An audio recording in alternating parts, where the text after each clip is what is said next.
welcome to another episode of Fun Science Experiments with me, Alex Foden.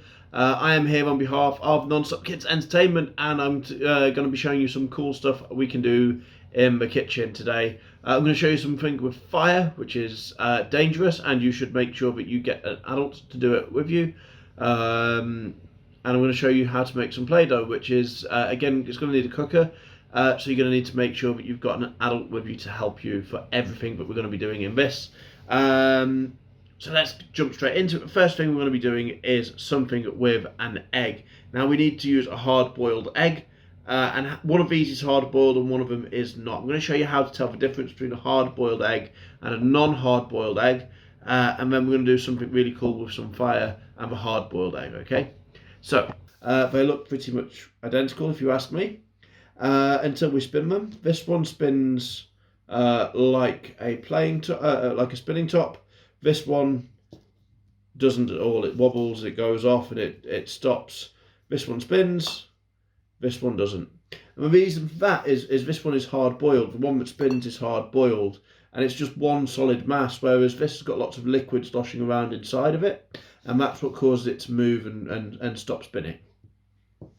So we now have our hard-boiled. Oh, by the way, just a quick one. If you're ever using an egg and you want to know if it's gone off, if it's gone bad or gone rotten, what you do is you put it in water, and if it floats, that means it's rotten. And the reason for that is when it gets rotten on the inside, it starts producing a gas, but it can't get out of the egg shell, and therefore it makes the egg float. Also, as well, if you take an egg like this in your hand and you squeeze as hard as you can see my hands going red, I'm squeezing really hard right now, you won't be able to crush it open. And the reason for that is the pressure that you're putting on this egg is spread right around the shell, which means if you squeeze it from the top and the bottom, this pressure that you're putting on is just going all the way around the shell like that.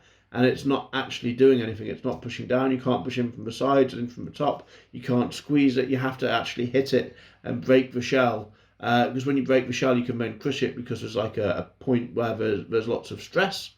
And that's like sort of very weak, and it will crack at the weak bit. So we have our hard-boiled egg here. We have our non-hard-boiled egg here. We don't need that anymore. We're going to put that to the side. We're going to need to get the shell off this. I'm going to do that very quickly just now. So just to give you an update so far, I'm this far through the egg. What I'm doing is I'm hitting it like this to make the egg weaker so that you can take the shell off, and then using a spoon to peel the shell off like this. Now when you're doing this, you want to try and keep it so that the egg remains as smooth as possible, because you're going to be putting it in something about the same width as this very soon, and you want it to be quite a nice airtight fit for what you're about to do. So just gonna keep working on this egg. Now you see I've got a little chunk at the top there. That's fine, as long as the sides are smooth. That's really all that matters. And I just carry on working on this. I'll be back momentarily when the egg is done. So we're just getting the last bit of shell off the egg now. Now you want this egg to be about as hard-boiled can be. So you want your parents to cook it for at least sort of 10 minutes or so, possibly more if you can do, and then let it cool down before you do this. Make sure it's very cool to touch before you do this, and just try and keep the sides clean. And then what you want to do is you want to get a beaker or a bottle that is the neck is about the same size as the egg, so it sits on top of it like that, and it gets a nice tight seal around the edge here, so that no air sort of gets in or out, and the egg just sort of sits on top of the thing there like that. The next thing we need is a bit of paper, which we're going to set fire to. So you're going to need to have an adult to help you with this as well. Now I just need to go and get something to set fire with this, so I will be back in just a moment. Right, so I now have a fire lighter. Now this is very dangerous, so make sure you get an adult to help you with this, and you're not doing this on your own. Now you don't have to have this type of beaker. This is actually called a Conical Flask. This one actually had sweets in it, believe it or not. You don't have to have one of these. Just as long as the egg sits on the top like this, you can do this. Make sure though you do have an adult present at all times. We also need a bit of paper. We're going to set fire to this and put that inside here. So it's going to get very hot. And we're going to put the egg as quickly as we can on top of the fire once it is inside the conical flask, the beaker, the glass thing, whatever you've got here. Now make sure this is glass. Make sure it's not plastic, because if it's plastic there is a chance that it will melt. Now I'm just making sure that this goes into the top of this nice and easily, because I want to be able to just put it here and sort of drop it inside like that, because it is going to be very hot. There's going to be a lot of fire. So we're going to set fire to the paper just now. Now remember, make sure you do get an adult to do this. Make sure you do get an adult to do this. We put the fire inside. We're going to put the egg on top, and the egg sucks inside like that. Now, the reason for that is the fire burns away all of the oxygen inside there. It sucks up all of the oxygen that is in the air inside there. And because it sucks it all in, it makes a vacuum underneath here. And that pulls the egg in through the top like that. If you're lucky, Luke will be able to edit a slow motion replay in of that. I can't do that on my phone, but Luke, if you're listening, Luke, I have an amazing editor. He's been putting all of these videos together. If you can make a slow motion replay of that, I think that would be absolutely amazing. Now the pop that you heard, that is the sound of the air rushing back inside here, inside the glass, to fill the vacuum that's left there. It makes a sort of popping noise because the air rushes inside the beaker like that. So that is how you get an egg inside a beaker like that. You set some fire in there and it sucks it in. The next thing I'm going to teach you how to do is make some Play-Doh. You see, Play-Doh is made using a chemical reaction known as cooking. You see, all cooking is chemical reactions, and we're going to make some Play-Doh now. And the way that we're going to do this is by making a chemical reaction. We're going to dissolve some things, and then we're going to heat them up. And what that will do is it will break down all of the molecules of the food, and it will make them reattach together instead of into little sort of individual bits. It will make them into nice long chains. And then when you sort of knead it a little bit, you mix all of those chains up, and it makes it nice and firm like Play-Doh. So for this, you're going to need a few things. You're going to need 384 grams of flour or thereabouts. It doesn't have to be exact. This was based on an American recipe, so it was done using volume and not weight. We're now using weight. This is 384 grams of flour. I've got plain flour. We need, where is it? 192 grams of salt. We need 709 millilitres of water. Now I've put a bit more in here because the salt's a bit thick, so this is going to evaporate a little bit when we try and dissolve the salt inside the water. We are going to need 6 teaspoons of cream of tartar. This is an agent used to make scones. And we're going to need 3 tablespoons of oil and a rather large frying pan and a cooker. We're going to put the frying pan on a medium heat and dissolve the salt into the water. So I'm going to go and set all of that up now. I'm going to talk to you a little bit about what's going on while it's going on, and we're going to make some Play-Doh. So we are at our cooker. This is the cooker just here. What I'm going to try and do is set the, there we go, the camera up so you can see what's going on inside the saucepan. So the first thing that we need is our water. We're going to take our water and pour that inside the saucepan like so. So we've got a lot of water in there. And we're going to take our salt and we're going to put that in there as well. We're going to put on some heat, and I'm going to explain to you why the salt disappears, why the salt will dissolve inside this water here like this.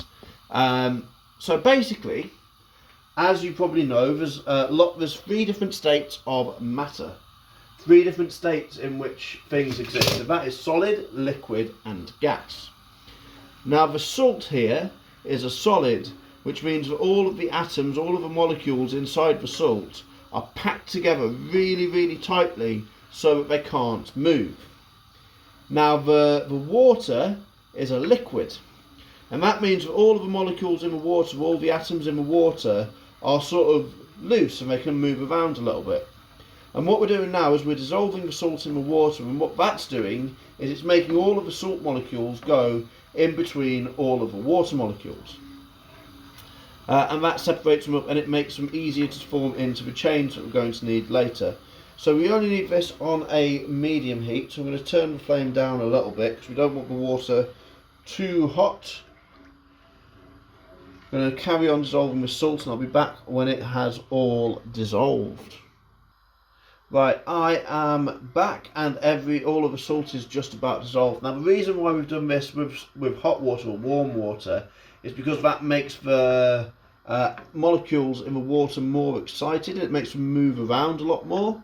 And because they're moving around a lot more, there's more space between them, which means you can get more salt in between the water molecules, which is why, for instance, when you go to the sea, you can taste the salt in the sea because it's dissolved in the water. Now what we need to do is add all of the other ingredients. So we need 3 tablespoons of oil. Now tablespoons are the really big spoons like this. So we're going to take this, we're going to pour the oil over the water. That would be number 1, number 2 and number 3. Now if you've watched some of my previous videos, you'll know that at the moment the oil is not going to mix with the water, and that is because it is less dense, it just sort of sits on top. Now the reason why we can now mix it like this, it will mix up a little bit, but what we're going to do is make what's called an emulsion, and that is where you actually get an oil like this to mix with water by surrounding it with lots of other molecules that like water and making it attach itself to them, and then mixing in with the water that way. So the oil never actually mixes properly with the water, but it does eventually, it will eventually separate, and you just have to mix it again. And an emulsion is basically just a fancy way of getting it to mix. So we now need 6 teaspoons of cream of tartar. That's 1, that would be 2, that would be 3, that would be 4, this would be 5, and this would be 6. And the final thing we're going to need to do is add the flour. So we're just going to give us a quick mix to help all of the things dissolve.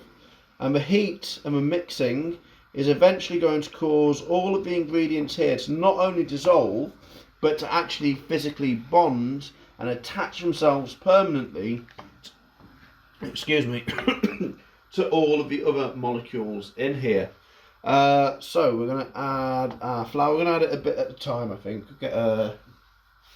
We'll get another spoon out and we will add our flour a bit at a time, like this, into the water, like so. Now if you don't want it too lumpy, you can sieve this in there, I guess, like so. Now it's on a medium heat, and you're going to mix this until it starts clumping together into a nice sort of doughy ball. So I'm just going to mix this a little bit, and I will come back when it's getting to about the right sort of consistency. So as you can see, it's starting to make this sort of gloopy mess at the moment. So all of these lumps are still sort of unreacted, undissolved flour. So I'm just mixing it and mixing it until it sort of becomes nice and smooth. And eventually, when it stops sticking to the edges, we're going to take it out and we're going to knead it using our hands.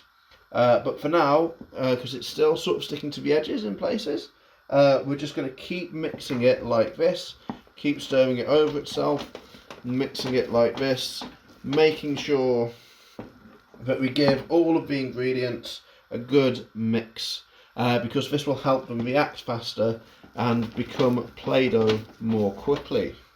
Now be careful, because this is still quite hot, because it is still on a medium heat, and that is what's helping it form its chemical reaction.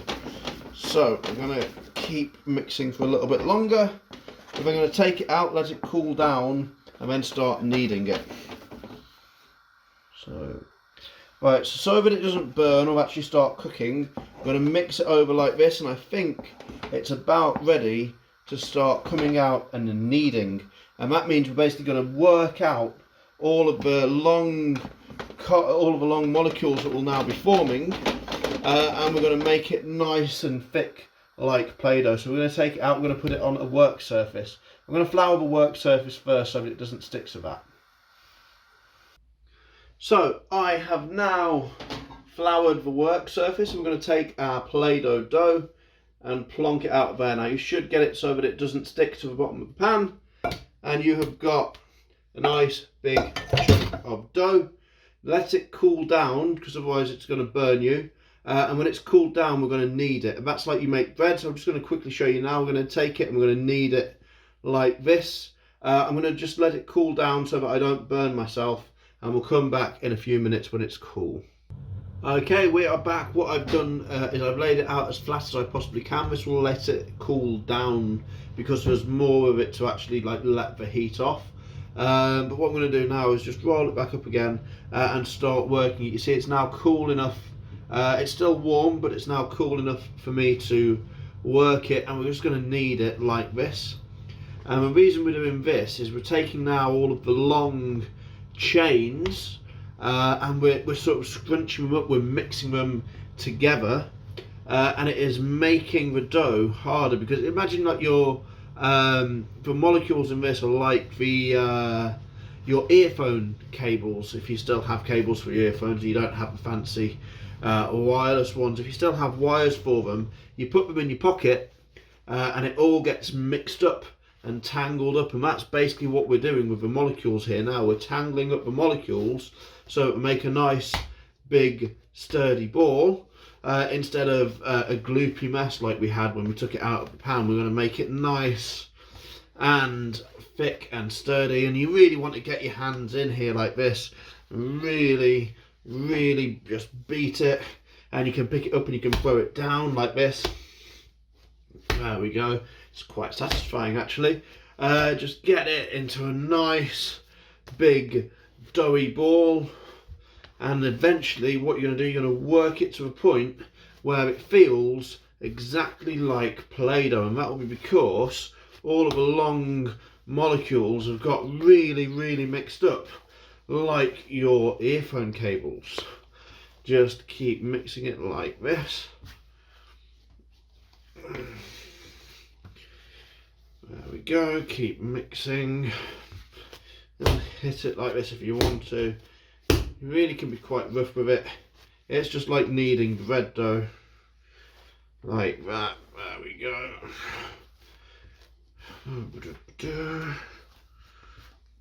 Look, it's starting to stick to the surface now. I'm going to need some more flour. Make sure you keep the surface floured. Where did I put the flour? There it is. Right, I'm going to stick some flour over this. There we go.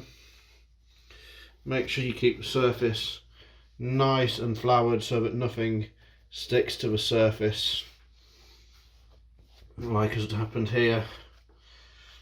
There we go. I'm going to put some more flour over that. There we go. Loads and loads of flour on the surface and on the dough as well. Just really go to town with all the flour. There we go. Whoop. There it goes on the floor. It doesn't matter. Your mum can clean it up later. There we go. Starting to get nice and thick now. There we go. And we're just going to stick a bit more flour down just so it stops it sticking.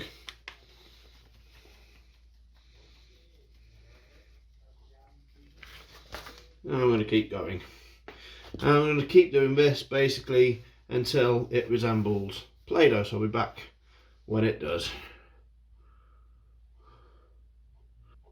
So we are back with our big lump of Play-Doh.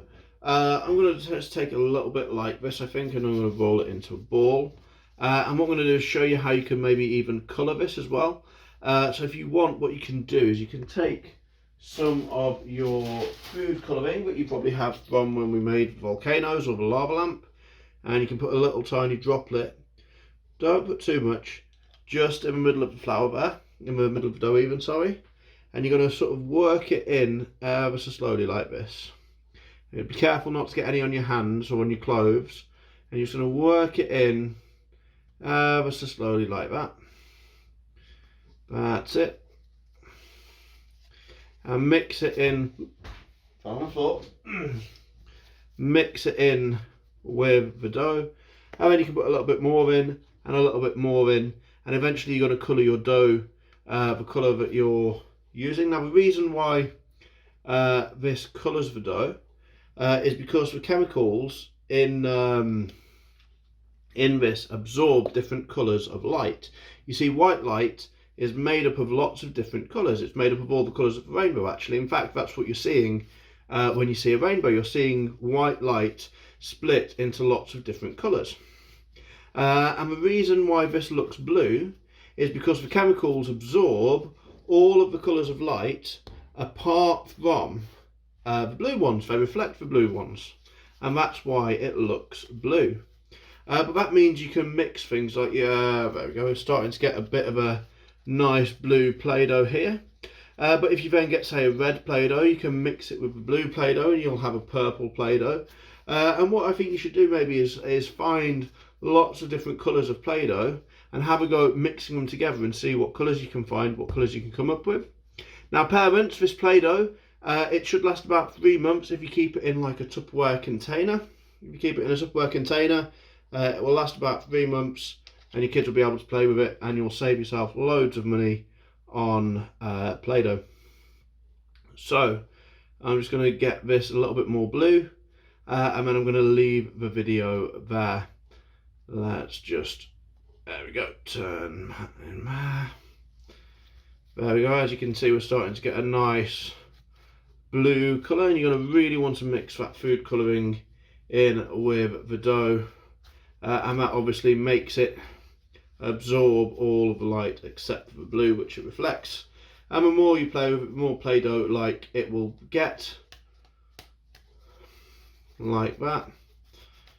You can roll it into sausages, you can do whatever you want with it, mix the colours to your heart's content, stretch it, play with it. That is your very own Play-Doh. I'm going to leave it there. Thank you very, very much for indulging. Please do check out everything else we've got going on the channel. We've got loads of us doing magic. We've got some people teaching sign language, Makason sign language. We have games, we have dances. We have so much going on here, so many activities. I'm doing some maths as well as some science. You guys go and have a great day. Please check out everything we've got on Non-Stop Kids Entertainment. We've got like it's a new activity video every 2 hours between 8 and 6. Guys, you're going to have loads of fun while you're not at school. Thank you very much for joining in. I've been Alex Foden. Thank you very much.